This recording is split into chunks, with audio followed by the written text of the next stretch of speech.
Your task this week is to make French toast. Now I'm going to be using some blueberries and also a banana, but you can mix it up and use what fruit that you want to use.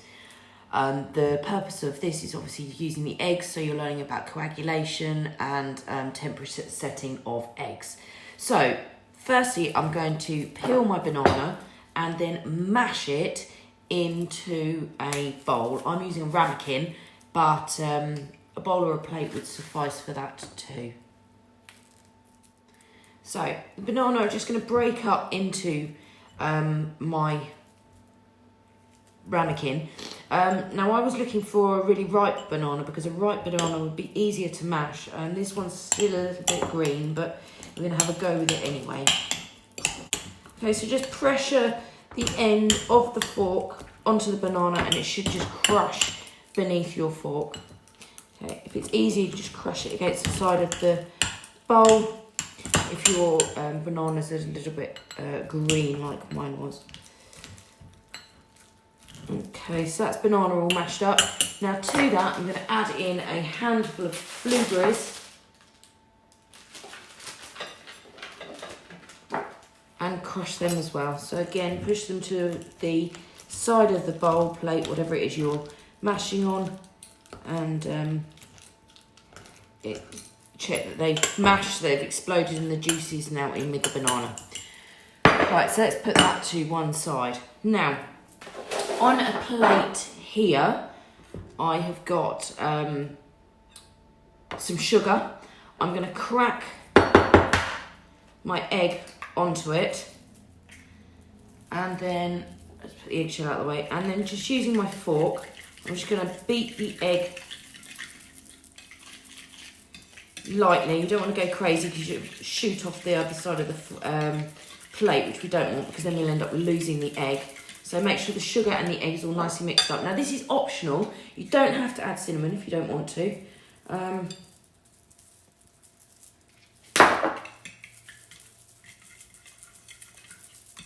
You could add nutmeg to this, or just more sugar, up to you. But anyway, so there we go, that's the egg mixture all mixed up. So next thing, let's just put that over there. Right, so now I've got my bread. So I've got 2 slices of white bread, and I've just got some margarine that is room temperature, so I can spread it to the bread and then get the other slice, and with the rest of the butter spread just... Now we're only doing one side, because what you're going to do is you're going to cook it on the side, well, you're going to cook it on both sides, but we're going to cook it so it's crispy on the buttered side, because that will turn crispy when it is in the pan, okay? So we've got our 2 bits of bread there. So let's bring our plate back over here. Now I'm just going to egg and cinnamon both sides of my bread, and then I'm just going to lay that onto the chopping board while I'm waiting for, till I'm ready to cook it, okay? Alright, so just wipe that around the plate, just make sure that you've got all corners covered, and then the bread is ready for cooking. Okay, let's lay that flat on there as well. Right, so now we're going to cook the French toast. So I've got both my slices on my chopping board. Obviously they're soaked in the eggy, sugary, cinnamony mixture. And in my pan, I've just got a little bit of oil. Now I'm using a large pan here so I can cook both of the pieces of bread at the same time. If you don't have a large saucepan, perfectly fine, you just do one at a time. Okay, right, so making sure that the pan's nice and hot before we put the bread into it. So make sure that the oil is nice and runny, which means it's nice and hot. Make sure it's sizzling before we add the bread into the pan. Right, now we need to make sure also that you keep your pan handles to the back, okay, so they don't get knocked. Right, so I'm going to first of all cook the unbuttered side. Okay, so I'm going to put the unbuttered side into the pan for both pieces of bread.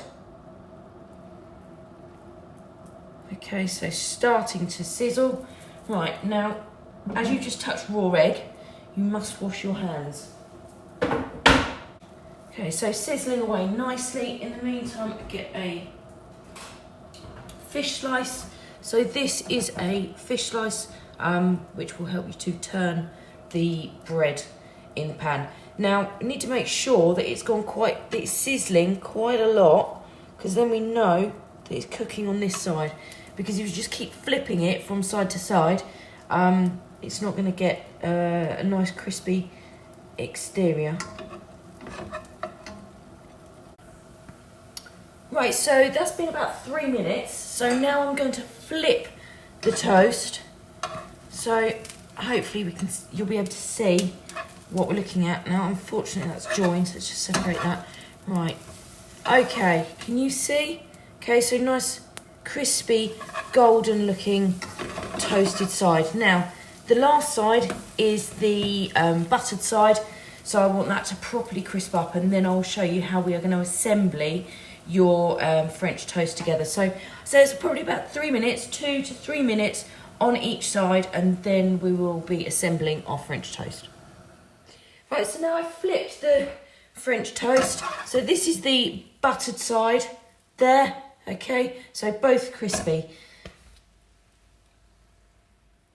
Now we're ready to assemble the inside of the French toast. So say I've got banana and blueberries, but we know that because you're still going to mash it up. You can use whatever fruits that you want. Strawberries often seem to be quite a winner, but I'll leave that one entirely up to you. You could even have fruit on top of it rather than as well as inside, entirely up to you. Right, so there we go. Now I'm going to put the lid onto my French toast. A sharp knife, I'm going to cut it in half like that, and then pop it onto my plate, just like so, with a spoonful of yoghurt. You might want to use cream instead, but just a nice Greek yoghurt works very well here. And then just top it off to make it look a little bit extra special. I'm going to put some icing sugar into it.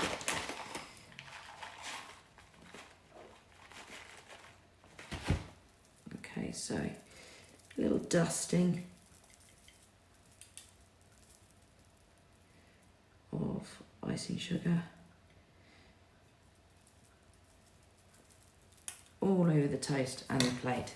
So there, basically what you're going to end up with.